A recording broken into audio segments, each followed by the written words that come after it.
In a world where the line between success and failure is thinner than ever, one man rises as a symbol of determination and unstoppable ambition.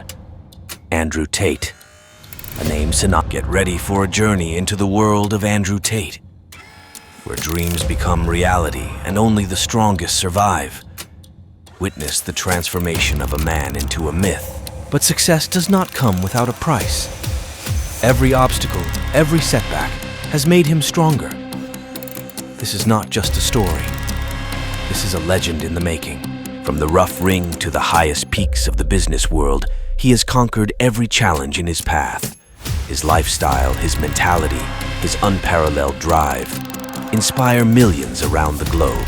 In the saga of human potential, Andrew Tate stands as a titan, a legend in the making, forever etching his name into the annals of history as the unstoppable force who redefined what it means to truly live. To follow Andrew Tate is to embark on a journey of self-discovery, empowerment, and ultimate achievement. He is a living testament to what is possible when you refuse to settle for anything less than extraordinary. Andrew Tate, thank you very much for coming back on the CEO Cast. It's been a long time, sir. It has been indeed. I like the t-shirt. Well, thank you, man. It's good much. I'm going to give you one after. Perfect. I want to start off with the podcast with this. Since the last time we spoke, I have to thank you because not only have you changed my mindset and my perspective on life, but I've seen personal friends start six-figure businesses. I've seen fat people go to the gym.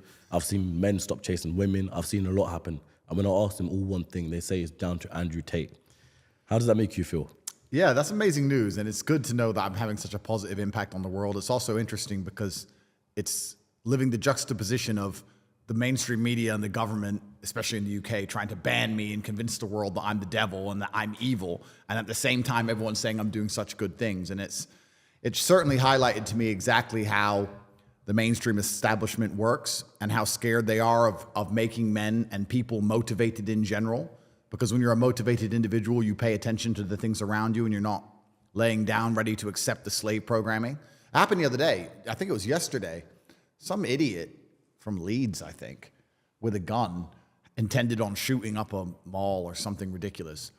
And the mainstream news article was Andrew Tate fan intends on. I've never even met this guy. They manipulate it in a way where it's down to you, sort of thing. Well, of course, they're going to say anyone who does anything bad who follows me on Twitter is an Andrew Tate fan. 8.8 million people follow me on Twitter. I'm sure if someone crashes their car, they're not going to say Taylor Swift fan crashed her car. Yeah, no, they don't care, yeah. right? You could be listening to Taylor Swift driving your car as you plow into a tree, and they're not going to mention it. But it's crazy how the whole establishment works, and I know my message is good, and I know that I'm helping people. But the scary thing is when you go deeper down the rabbit hole, you understand that that's why they dislike me. Yeah, they definitely. dislike me because I help people. Yeah. They dislike me because I motivate people. They want to enslave people at the end of the day. Of course. We're going to get all to this later on in the podcast. But rather than making this a part two, I want to make this almost a continuation from the last podcast. Okay. So if you remember at the end of the podcast last time, I gave you a Quran. Yeah. Now this is very interesting because at the time you wasn't Muslim then. Yeah, that's right. And now, alhamdulillah, you are. Yeah.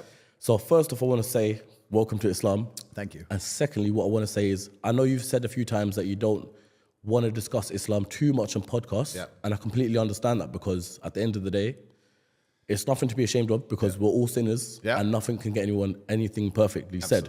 And even me being a born Muslim, and I'd like to say I have a vast amount of knowledge on Islam, regardless of what I say, there's still going to be people out there who comment back on what I say because people have different schools of thought, etc. So what I will say is just like the quiz shows where you got phone a friend, also the team are Muslim right now, so you've got phone a sheikh. So if you've got any answers, any questions that you want answered on this podcast today from a fellow Muslim right here, thank you. Or if I can't get the answer, we'll get the answer for you. Yeah, I'm studying it and I have a huge amount of respect for Islam, and it's one of the only subjects that I am passionate about that I don't know everything about. Everything else I'm interested in, I can sit and talk about for hours. Yeah. Or if I talk about Islam, I feel like there's people far more qualified than me, and I feel like it's disrespectful because I'm new to it. I'm a revert, and I'm trying to learn like everybody else. And yes, I'm famous, and yes, I'm well known, but my opinion isn't valid compared to someone who's a born Muslim or studied it harder than I have. So, everyone's opinions are valid. of course, but I don't consider myself qualified. Yeah, fair enough. But how would you say it's shaped your life and your mentality? You know the best thing about Islam? The best thing about Islam is how simple it is because there's wrong and right. It's a simple religion. It's wrong and right. I mean, you look at other religions and it's also subjective now. Yeah. And that's why I've said many times on different podcasts that it's the last true religion. If you don't have a strong barrier, if you don't have a yes and a no, you don't have a religion. If you tolerate everything, you stand for nothing. And if you believe in God and you say, I believe in God, but I'm not a Muslim, I'm going to say, okay, that's fine. You're a Christian. What is Christianity anymore?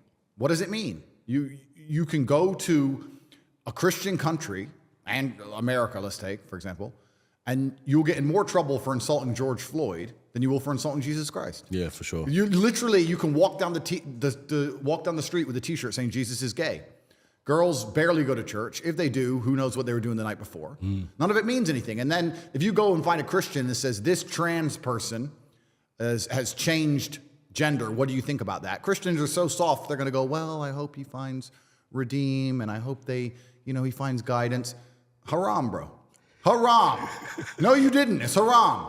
And I like that it's yes and no. And what's the point in a religion if you're too afraid to say what you believe in, or afraid to stick up for it, or afraid to defend it? Then what's the point in any of it? So I feel like it's the last true religion. I feel like it's the last religion on the planet. And it's kind of interesting because since my reversion, I've had lots of conversations with the right-wing conservatives who were upset by my reversion as if I cared. And a lot of them said to me, oh yeah, but it's a Christian country. We need to restore Christianity to England or wherever. And they don't seem to understand that the basic law of the universe is that power vacuums get filled. This is the basic law of the universe. If a tiger arrives in a brand new habitat and there's no other predators, it's going to destroy and eat all the rabbits and it's going to take over. Facts. Anyone who's in the West who's concerned about the spread of Islam should be more worried about the absolute fall of Christianity. The reason people revert to Islam is because they're looking for God and they can't find God anywhere else. Yeah. It's Christianity's fault for being so weak and decadent. Yeah, we were discussing this as well as a group earlier on, and we were like, the UK majority of it is a Muslim, population. So it's gone past the point where it's now deemed as a Christian country because there's more Muslims than Christians in the first place. This is the Islamic Republic of Great Britistan, and the thing about it, but the thing about it is, it's not even about numbers. It's about strength of belief. If you wake up and you want to truly live a religious life, and you want to feel like you have religious conviction, and you want to feel the fraternity of a religious life, and you want to have the boundaries and constraints of a religious life, you're going to be attracted to Islam. You're not going to be attracted to Christianity because you can wake up and say, I'm a Christian, and nothing changes. Yeah. Nothing changes and nobody cares. And that is Christians' fault. So I've had a lot of people complain at me as if, like I said, as if my personal choices are something I should... I mean, it's kind of, I'm self-analyzing as I talk here. I find it very, very interesting that Christians look at Islam as a threat as opposed to just understanding that it is a massive power vacuum because Christianity feels godless and you do not feel God in Christianity anymore. And that's the reason that people are so attracted to Islam. That's the reason I was attracted to it, because I respect it. How can you believe in something you don't respect? I don't know, and that's a general question for anything. You have to respect it. You have to look at the creeds and say, okay, I respect that. I respect how they defend their religion. I respect how they're black and white on certain issues. I respect all of these things. Also, it's kind of interesting because if you want to measure the success of a religion, you can measure it in regards to how many people follow it, or like you just said in the UK, or how fast it's growing. But I think the number one measure of success for a religion is how well it preserves the sanctity of a society. I think that if you want to say, is this a successful religion? Well, then you'd look at the society which it governs and say, are the creeds of the religion being adhered to by the society that it governs? I would argue that most Islamic countries have an Islamic feel. I would argue you'd avoid a lot of the LGBT garbage. You'll avoid a lot of the woke insanity. You'll avoid a lot of the feminism, which has destroyed the West, and all these things, because Islam is being adhered to and it's keeping the society functioning. Do I go to Christian countries and feel like Christianity is preserving them? Not really. What about true hardcore following Christians? I'll give you an example. Obviously, you're just coming off the back of doing a podcast with George Janko. Yep. Now, I love that podcast purely because you guys was talking about religion, you being a Muslim, and he seems like, I haven't met him obviously, but a true following Christian. Yep. And it's funny because when I see a true following Christian, it's like you're so close to Islam, but you're just a couple of places where you're going wrong. Yeah. So when I saw that, I was like, shout out to George, because one day, you never know, man could be Muslim himself. Well, yeah, it's kind of interesting. Christians must feel a deep resentment towards Muslims, especially the true believers, because we stick up for what we believe in, and they want to, but they can't because their own religion has become so woke and almost betrayed them. How can you stand up and say, I'm a Christian and I mean it, and you better, when they have gay preachers? Like, it doesn't make any sense. Yeah. And your fellow Christians will turn on you and call you a bigot. Your fellow Christians will call you a bigot and call you hateful for saying that a man shouldn't chop his dick off. And then you're going to sit there and say I'm a true Christian. Yeah, it doesn't work. So all the Christians I speak to who truly believe, and I've spoken to a lot of them, they are very envious of Islam. And then I'm like, well, then what's the delay? But they feel like an affinity to Christianity because they were raised with Christianity or they're born Christian, and perhaps they see Islam as a Middle Eastern religion, which is kind of interesting because Christianity is a Middle Eastern religion. Yeah, they're from the same place. Yeah, they all spiral they stem from the same country as the Middle East. I read somewhere that only 18% of Muslims are even Arab. I think the largest, there's obviously a huge black proportion, and Indonesia is a massively Islamic country. Malaysia. I think Islam just crossed over 3.5 billion Muslims globally. Wow. That's more than half the population of the world. If you believe in God, I don't see how you cannot be a Muslim. I just don't see the attraction to any other religion that makes any kind of sense. And you can also look at this, and this is why I'm careful to discuss this subject, because I don't want to get in trouble with people who know more than me, but you can also look at this from the ideological and the theologian standpoint in regards to what happens after we die, and superpowers and Allah and Muhammad, peace be upon him, and all these things that we don't quite understand. But you can also discuss it right here on earth with what you see, like I said about preserving the sanctity of a society. So you sit and say, okay, well, if you're Christian, how is Christianity saving your children from the oncoming enslavement? How is your Christianity saving your children from the slave mine programming? How is Christianity protecting you? How is Christianity helping your neighbors? How is Christianity preserving anything? Whereas Islam is kind of interesting because someone else said this who was smarter than I, and I can't remember where I heard it from, but they said whenever you see a post-apocalyptic Christian society in a movie, it's just the purge and everyone's out to kill each other. When the meteors hit or whatever and America's under attack, there's snipers on the roof and everyone's trying to get food and everyone's struggling. Whereas if you look at a post-apocalyptic Islamic society, which exists right now, they're on the earth right now, they function and people still love each other. And it's the belief in God that keeps them together. I mean, there's no legal system in Gaza that's stopping people from committing crime. It's God, and it's God alone. And then you sit and say, okay, well, the strength of that religion, even in the harshest possible conditions, can preserve, to a degree, the sanctity of society and human nature. I don't think a Christian country could do that. If you put a Christian country under the level of destruction Gaza's currently going through, I don't think people would sit and say, well, Jesus says I shouldn't steal. In fact, if you look at what happens during natural disasters in America, it's the absolute opposite. It's just looting and chaos. What is a Christian country anymore? I don't know. What is a Christian country? A guy in America recently just got charged for a hate crime for taking down a statue of the devil that they had erected in a church. I'm mind blown. Like, statue of a devil in a church. They put a statue of the devil in a church. That one makes sense. He walked in there and ripped it down, and he's being charged with a hate crime. So I feel like if I want to get conspiratorial, which of course is unlike me, but if I want to, I feel like I'm all for it, so bring it. Well, God is the final barrier. The final barrier to the slave programming is always going to be God, because there's a firm right and there's a firm wrong. They're going to come along and convince us all that the sky is green, and it's unfortunate because slowly they're going to win. Right now, we laugh at the fact that a man can chop his dick off and become a girl. We laugh at that. But our great-grandchildren won't laugh at that idea. Unfortunately, slowly they're creeping in. And the only barrier to this insanity, the final protection, is God, the book that says yes and no. Simple.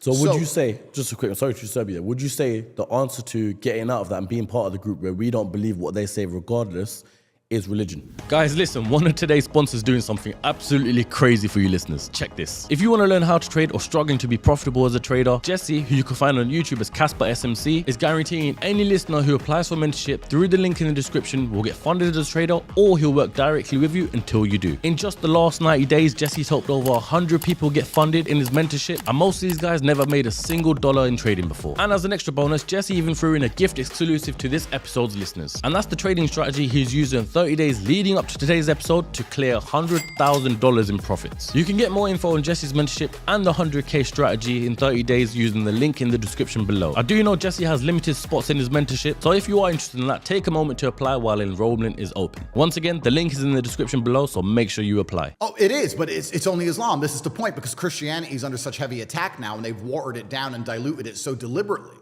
They've done that. They want to do it to Islam. They're going to try very hard, but it's not going to be easy. It's still going to be a lot harder. Whereas Christianity doesn't protect anything anymore. There's no firm right and there's no firm wrong. Exactly. So that's why Christianity is under deliberate attack, because they don't want people to be religious. Because when you're religious, you're going to have a firm right and a firm wrong. The primary goal of the Matrix, and the primary goal is for them to get you in a position where you'll accept the slave programming regardless of what your own eyes tell you.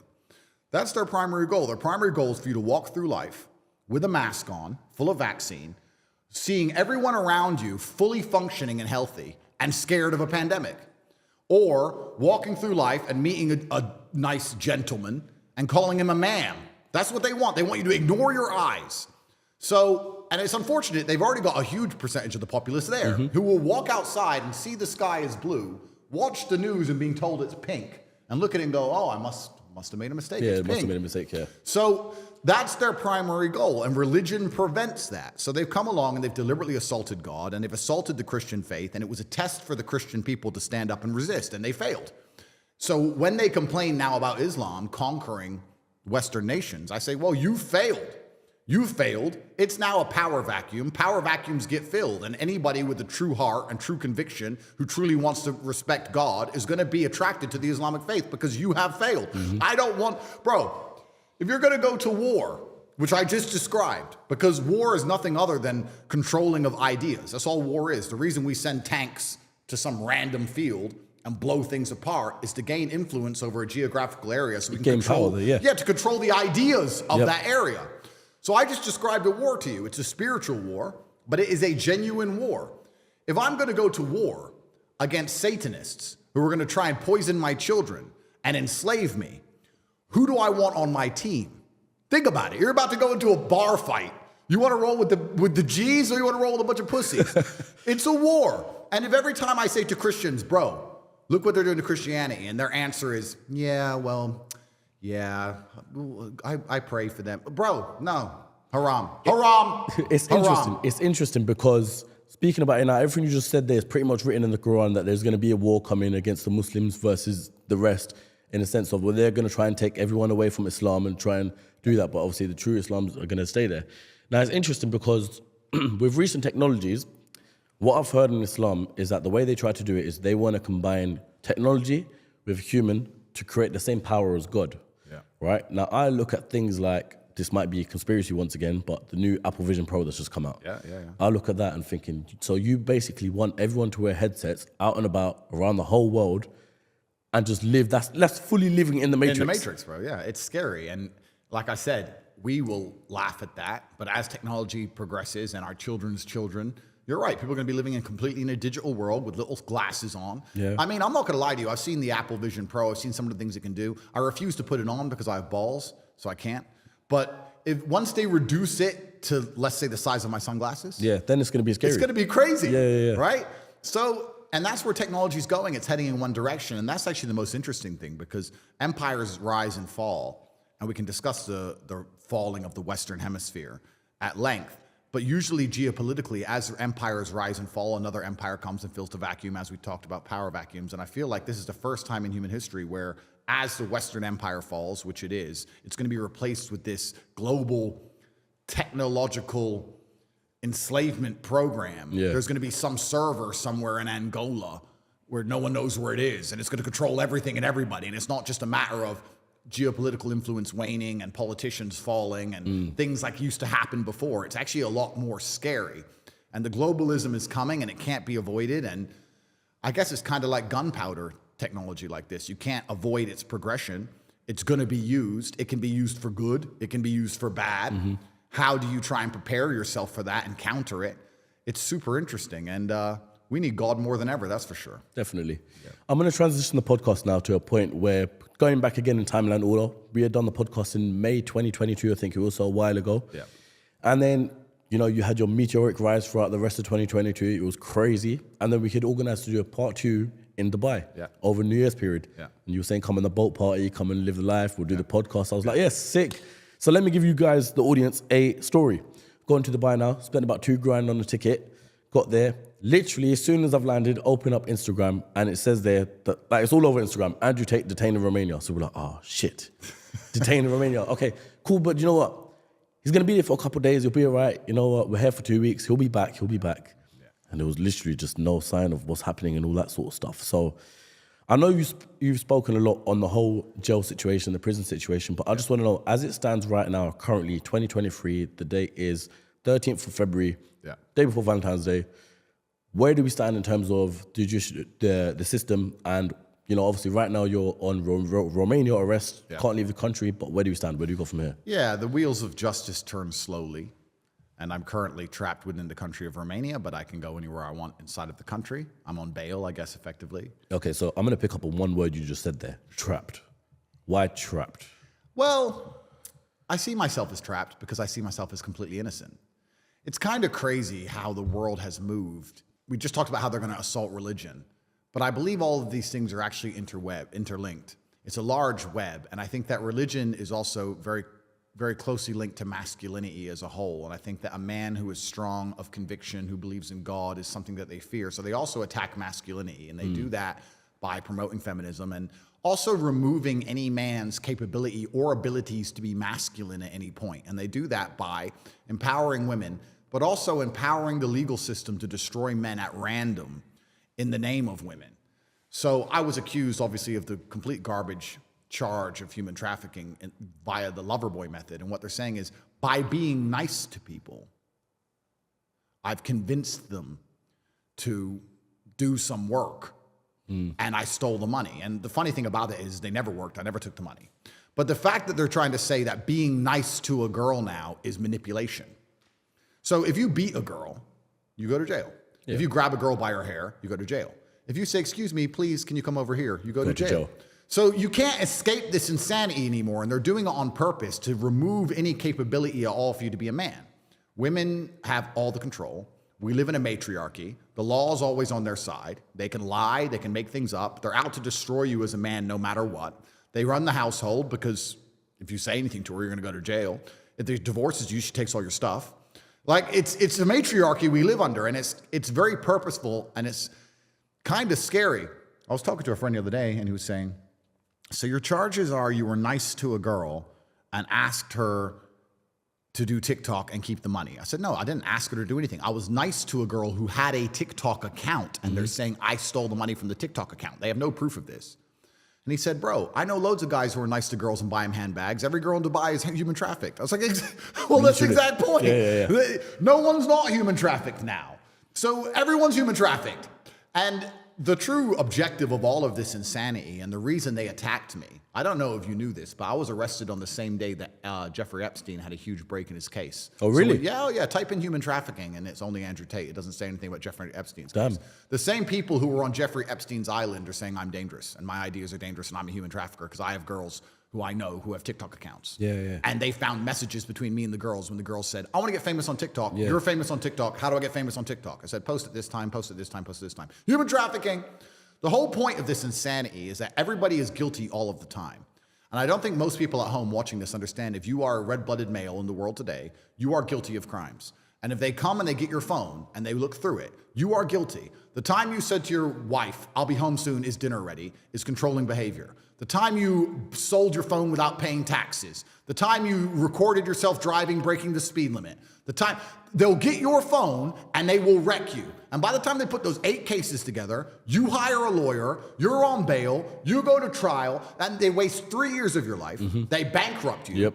And you're stuck in this legal quagmire of lawfare. And it's kind of interesting that most people don't seem to understand. When this happened to me, I kept saying on podcasts before it happened, they're going to arrest me.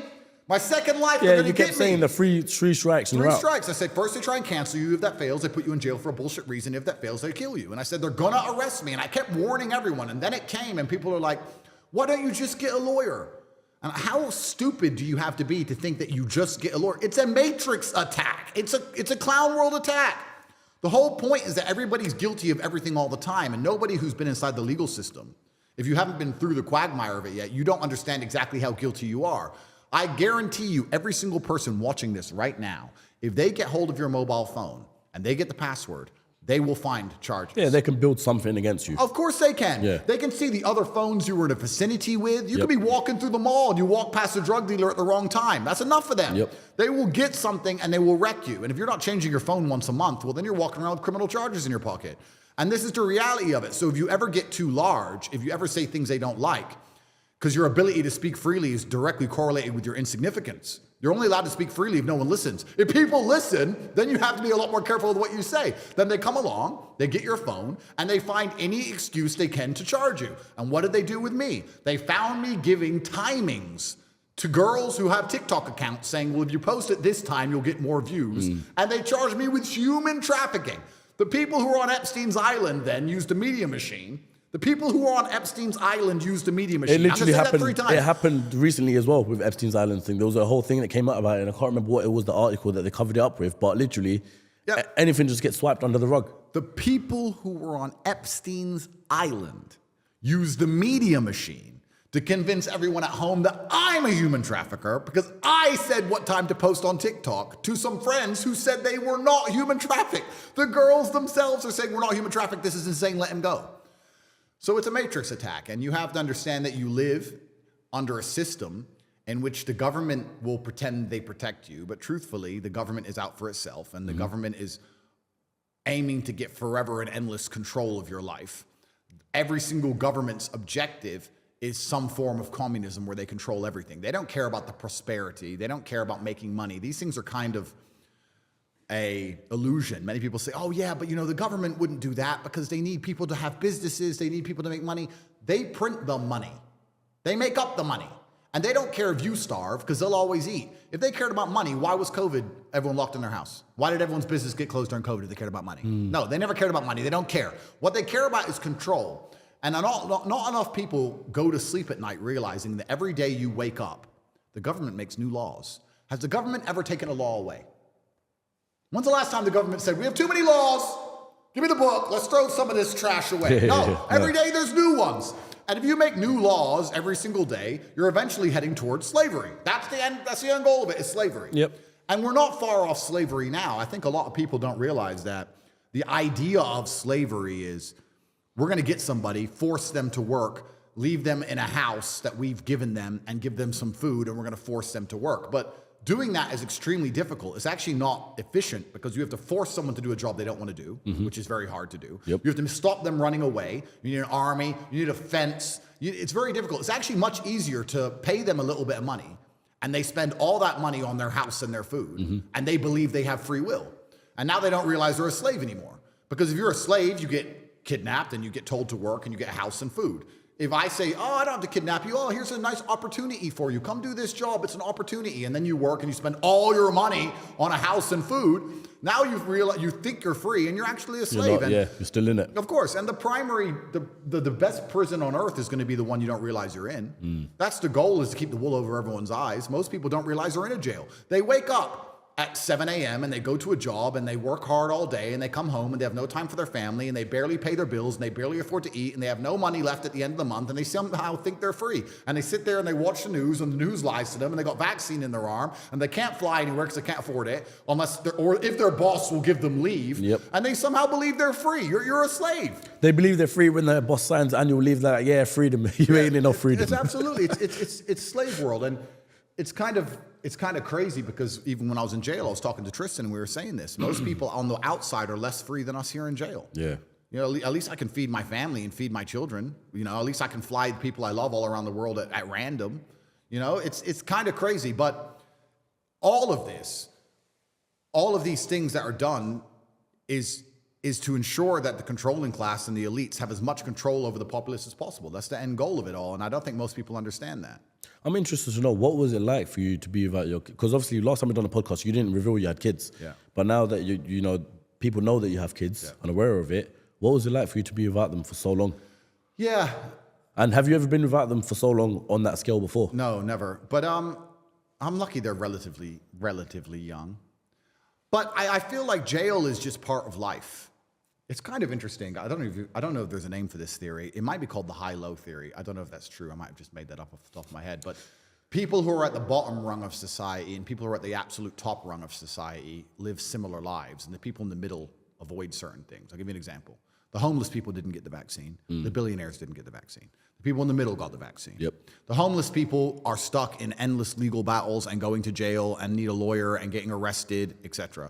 The people at the top are stuck in endless legal battles and going to jail and needing a lawyer and getting arrested. And somewhere in the middle, you can avoid these things. You can sit in the middle and go, oh, I'm so glad I don't go to jail. I'm just going to pay my mortgage, and I'm just going to work really hard, and I'm just going to be quiet. I'm not going to have an opinion, and I'm going to listen to the BBC, and I'm not going to post it on Facebook, and I'm just going to sit there and be a good slave. But if you're on the top or the bottom, you're kind of stuck in the same scenarios. And if you get to a high echelon, the highest echelons of life, you're going to deal with this crap. You're going to go to jail. You're going to catch a case. If you make a bunch of money, you're going to catch a case. If you're at home right now and you're thinking, I want to become a millionaire, that's fine. But if you want to make 20, 30, 40 million dollars and you're from nothing, you're from a council estate like me, and you want to end up with, well, I have hundreds of millions of dollars, but let's say you want to make 30 mil. There is no way you're getting there without catching a case. The feds are going to jump on you. You're going to get tax evasion, money laundering. Some girl's going to want some money. You're going to end up in a jail cell. I guarantee it. Would you say, because in that case, it's not normal for someone to come from a council estate to make 30, 100 million? I think it's because there's the universal law of there's a law of the universe, and it's absolutely universal. And there's some laws which are man-made, and there's some laws which are dictated by God himself that you can't avoid. And there is no light without dark. There is no light without dark. You're not going to be able to go from a Luton council estate to paying yourself $2 or $3 million a week without catching a case. You're going to end up caught, whether I ran my mouth or not. I sit here and tell the truth because I believe it's my duty, and I believe the reason I have such a large platform is so that I can inspire people to resist the slavery of the matrix. But you're always going to do these things. So if anyone is at home is actually truly ambitious and understands and want to make a whole bunch of money, that's great. But you have to be prepared for the good and the bad. It's actually asinine and awfully childish for people to want an exceptional life and think that exceptionalism is only the positive. People say, I don't want a normal life. I want a great life. Okay, you don't want a normal life. Well, guess what's not normal? Private jets with your Bugatti being flown over to Dubai waiting for you, and Romanian dungeons. They're both not normal scenarios. You can't have one without the other. And if you truly want to be free, or you want to feel like you're free, you're going to pay the price for that. So I think, like, especially as the world continues to spiral towards authoritarianism, especially as people begin to wake up and want to tell the truth, especially as they try to control all of us even harder with the economic mechanisms they have, if you're out here looking to make a bunch of money, you need to also prepare yourself for a case and prepare yourself for jail. So would you say it's impossible, very, very unlikely for someone to have the Bugatti private jet lifestyle and not have the other side of things where Romanian dungeon? Okay, well, let's talk about that. So you have to remove all the attack vectors. Let's say I wanted to get as rich as possible, and I wanted to make sure no matter what, I didn't go to jail. Okay, that's fine. But then you're going to end up removing the joys of life, because it's the joy of life that's the attack vector. It's actually funny. I said something the other day to my brother. I said, all the men I know just want to work. If you ask me what I want to do when I wake up, work. What am I doing on Sunday? Work. All I do is work. All the women I know just want to have fun. And fun is where the problems come. All the fun is the sin and the haramities and the garbage. Fun is danger, right? So it's the same. You have a nice Ferrari, you have a Bugatti, you want to drive it really fast, you're well known in your city, that's problems. You want to go out to the club and hang around with a bunch of girls, that's problems. Anything you do once you get rich, they're going to use against you. So you're saying, how do you get rich without ending up in trouble? Well, then what's the point in being rich if you're just going to sit in your house and behave? Like, what's the point in being rich if you're just going to sit in your house and lock the door and be scared of everything? True. If you're a rich person and you go out and you go to a nightclub or you go to a restaurant or you try and talk to a girl on Instagram, that's enough. That's a case. That's it. It's done. Yeah. That's done. You can do it when you're broke. When you're broke, you can go up to a chick and say, hey, you're beautiful. And she'll say, go away. When you're rich and you go up and say, excuse me, you're beautiful, she says, go away. And then she realizes who you were and how rich you were, and she'll change her mind. And she'll message you. And then if you ignore her, she'll say you sexually assaulted her. And now you got a police case. That's the world now. So you can't avoid these things. There's no light without dark. And I also think that it would be cowardice to say, I want to get as rich as possible and I want to make sure nothing bad happens to me. Listen, this is the universal law of how the world has always worked. if you're going to be a warlord, and you can talk about it financially, it's financial war, business is war. If you're going to be a warlord, you're going to go to war. So what I will say is, though you did say, your children are young and they didn't really quite understand, I'm just going to go back to that point because though they may not understand, I haven't got kids, but I can imagine that if I did, I'd still be thinking, regardless, even if they're just born, I'd still be thinking, is everything going all right with them? Oh, yeah. Because you don't, correct me if I'm wrong, you didn't have communication with the outside world apart from talking to your lawyer, right? Or? Yeah, I had a couple phone calls, but not too many. And my primary problem in jail was making sure everyone else was taken care of. I wasn't worried about myself. That's what I'm saying, yeah. Yeah, and this goes back to the point I was making earlier. See, a lot of people want to make money, and because they don't understand how the government operates, because they don't understand what the Matrix is trying to do, because they don't understand that they're guilty of everything all the time just because they're a man, because they don't understand that trying to become financially free is direct attack on the Matrix. They've convinced you that they want people to become financially free because it's good for the economy. That's garbage. No, they want you enslaved, all of you. You are attacking the Matrix in many forms, and you need to prepare for jail. And things like my children, I was prepared in advance for jail. I kept saying they're going to send me. If I had not prepared properly, everyone, including myself, would be destitute. My family would be destitute. My children would have starved. I would be destitute. I've been arrested a year and a half ago. That my bank accounts were seized on the day of my arrest. I haven't had not a dollar since that day. And I pulled up an SF-90. So how did I do that? How did I do that? Well, I did that by thinking ahead. And you have to ask the average person at home. And I'll ask you now, please, as a professional, answer the following question. If they take your passport and they take all the bank accounts in your name, and they take all of your cryptocurrency accounts in your name, and they seize your house because your house is a mortgage, and they're gonna find out what that is, and they're gonna get a new piece of paper from a judge, and they're gonna seize that. What do you have left? And where? And can you access it? Can you access it from jail? How do you move that money around? How do you pay for people? Where is it? People don't even think ahead. They save up some money and they put it in their NatWest and they're like, oh, I'm free. You're not free of anything. NatWest will take that off you. It takes a second, one phone call. Yeah, the same way you said in the last podcast, if you really own a house, they could take that in a split second as well. Same for your money. You don't own anything. Yeah. So then you have to sit and go, okay, how do I prepare for the ultimate level of Matrix attack with my money? Well, you can put things in other people's name. That's one way. But then if they work out who those people are, they're going to take that too. So then you have to sit and realize, well, how do the elites do it? The elites don't own anything. Trust funds own things, companies own things, foreign entities own things, shell companies own things. So then you have to go deeper down the rabbit hole and realize that you need to start setting up these extremely elaborate corporate structures just to protect your car, because otherwise you're going to lose it. So most people at home, and the reason I say these things, most people at home don't realize how fragile they are. And you're very fragile if you're broke, but you're also very fragile if you're rich and you're not prepared for the Matrix attack, because it's gonna come.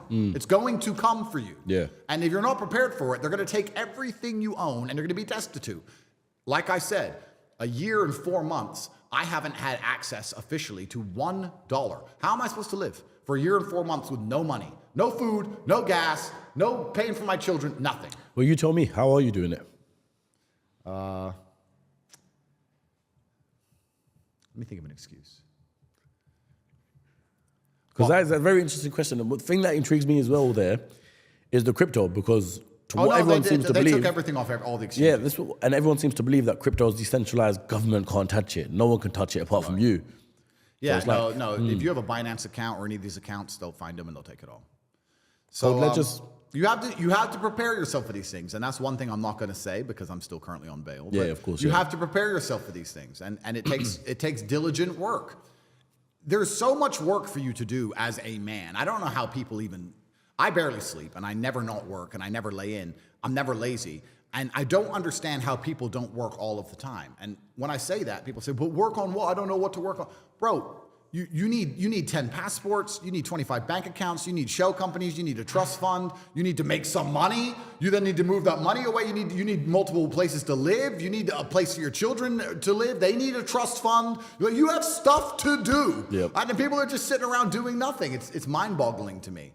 And I guess if you sit around and do nothing, maybe you won't be successful, but if you're lucky enough to pull something off and make a little bit of money and you get too large, but you haven't done the groundwork, then you get wrecked the other way.